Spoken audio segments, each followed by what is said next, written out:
Hello, everyone.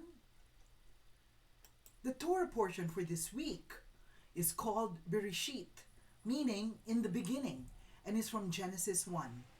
The Haftarah is from Isaiah 42 to 43. The prophetic portion is from Zechariah 14, and the New Testament is from John 1:1. When you see the word Bereshit in Hebrew, the Jewish sages say Reshit means the first or beginning. It also means Messiah. So we see that Messiah was in the beginning. The B of Bereshit also means for or by. So we see that the whole of creation was created for and by Messiah. In Colossians 1:16 to 18 it reads, "For by him all things were created, things in heaven and on earth, visible and invisible." It goes on, "He is the head of the body. He is the beginning," Bereshit. So we can also mean the assembly of the Messiah, who is the firstborn, the first fruits of the resurrection. This is the completion of the annual cycle of weekly Torah readings. And as soon as we end the cycle, we begin anew, starting at the very beginning. This serves to remind us that our study of the Torah never ends. This beautiful weekly custom reminds us that our study of the Word of God that never comes to a conclusion, but is an ongoing cycle where we are learning more and more about God and the world He created.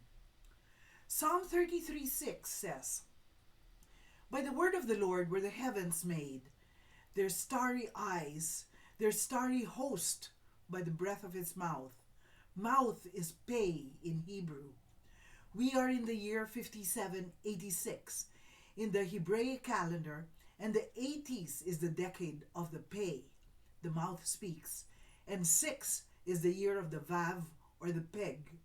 So this year, expect to witness manifestations of heaven and earth connecting, as heaven is manifested on earth as it is in the heavenlies. The folding of your words gives light. It gives understanding to the simple. I open my mouth and pant, longing for your commandments. This is saying, when you speak, you bring understanding through the Torah, God's instructions, and His teachings.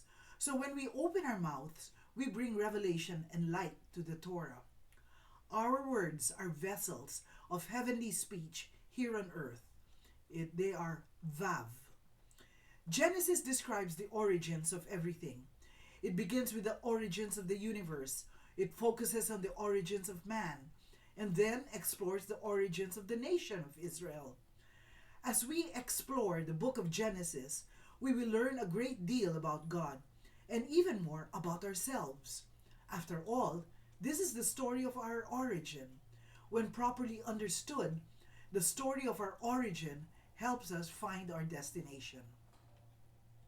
As we recount the story of creation, we see that as God created light and darkness, the heavens and the earth, vegetation, day and night, the fish of the sea and the birds of the air, and the beasts of the earth, God started His day in the evening, in a position of rest. It's worthy to note that Jewish days start in the evening and goes on to the next evening. This is how they prepare for the weekly Sabbath. And this is how they count when they refer to number of days of Lazarus in the tomb, or even counting the days between the crucifixion and the resurrection. Yeshua knew exactly what to create and how to design everything, because He's the exact imprint of God's nature, and He upholds the universe by the word of His power. That's in Hebrews 1. Now those are powerful words. The good news is that we are created in the image of Yeshua, who is one in Elohim. So the words we speak have power too. However, we often abuse that power. So God created male and female in His image. But over the years, due to his rebellion, man has tried to distort this identity and has brought confusion, to the point where man is not man as he was originally created, nor is woman. They have tampered with the original blueprint and initiated sexual deviancies. But God gives us a way to break the curse and free us from this sin. In John 8 it says, "If you abide in my word, you are truly my disciples," Yeshua said.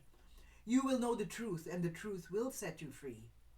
If we truly abide in the words of Yeshua, who is God himself, then we will naturally speak forth the light of God. Only his light will free us from the darkness of our self-imposed curses. When God made humanity in his image, it means that he gave humans the freedom to choose, so that you can never fully predict what they will do. They too, within their limitation and mortality, will be what they choose to be. So when God gave humans the freedom to act well, he gave them also the freedom to act badly. And so it was. Adam and Eve sinned. The first human child, Cain, murdered the second, Abel. And within a short space of time, the world was filled with violence. In one of the most searing passages, we read at the end of this week's teaching, in Genesis 6, God saw that humanity's wickedness on earth was increasing. Every impulse of his innermost thought was only for evil, all day long. God regretted that he had made man on earth, and he was pained to his very core. So think about this. In creating humans, God brought into existence the one life form, with the sole exception of himself, capable of freedom and choice. What then went wrong? How did evil enter the picture, setting in motion the drama which would be recorded in the Torah? The short answer is man, us. Because of the sin of Adam, spiritual portals were opened that gave access to the evil powers of darkness, and this has influenced the world up to today. Man alone has free will, choice, and moral responsibility. Cats do not debate the ethics of killing mice. Vampire bats do not become vegetarians. And cows do not worry about global warming. God created humanity because God has faith in humanity. Far more than we have faith in God, God has faith in us. We may fail many times, but each time we fail, God says, Isaiah 46:4, "Even to old age I will not change, and even to gray hair I will still be patient." The real phenomenon is that at its heart is not our faith in God. It is God's faith in us. So what exactly was the first sin? What was the tree of knowledge of good and evil? Is this kind of knowledge a bad thing, such that it had to be forbidden and was only acquired through sin? Isn't knowing the difference between good and evil essential to being human? Isn't it one of the highest forms of knowledge? Surely God would want humans to have it. Why then did he forbid the fruit that produced it? The sin of the first humans in the Garden of Eden was disobedience, and that they followed their eyes, not their ears. Their actions were determined by what they saw externally, the beauty of the tree, not by what they heard, namely the word of God commanding them not to eat from it. After eating the fruit, the man and woman were embarrassed that they were naked, and that is a mere matter of social convention, because not everyone is embarrassed by nudity. Shame came when the covering, which was the glory of God, was taken away. The sin of the first humans in the Garden of Eden was that they followed their eyes, not their ears. Their actions were determined by what they saw, the beauty of the tree, not by what they heard, namely, the word of God commanding them not to eat from it. The drama of Adam and Eve is not about apples or sex. It's about not heeding the word and the will of God. We are being taught to listen first before seeing. The visual elements take secondary role to the listening. Listening is the sacred task. The most famous command is Shema Israel. Listen, Israel. What made Abraham, Moses, and the prophets different from their contemporaries was that they heard a voice that, to others, was inaudible. In one of the great dramatic scenes of the Bible, God teaches Elijah that he is not in the whirlwind, the earthquake, or the fire, but in the still small voice. It takes training, focus, and the ability to create silence in the soul to learn how to listen to God and to a fellow human being. Seeing shows us the beauty of the created world, but listening connects us to the soul of another and to the soul of God as He speaks to us, calls to us, summoning us to our task in the world. The most important way to find God is to learn to listen. Listen to the song of the universe in the call of the birds, the rustle of the trees, the crash and heave of the waves. Listen to the poetry of prayer, the music of the Psalms.